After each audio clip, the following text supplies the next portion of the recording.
২০১৮ সালে সংসদে যাওয়া বিএনপির দলীয় মনোনয়ন পাওয়া নেতাকে বয়কটের ডাক বঞ্চিত ৩ প্রার্থীর।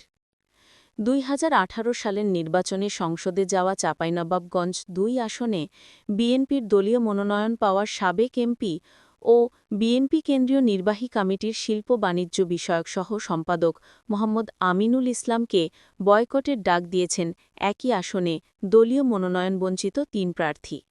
বৃহস্পতিবার ৬ নভেম্বর রাতে নাচল রেল স্টেশনে তারা এক সংক্ষিপ্ত সমাবেশে এই বয়কটের ডাক দেন। এই সময় দলের মনোনয়নবঞ্চিত নেতাদের সমর্থকরা কঠোর আন্দোলনের হুঁশিয়ারি দেন।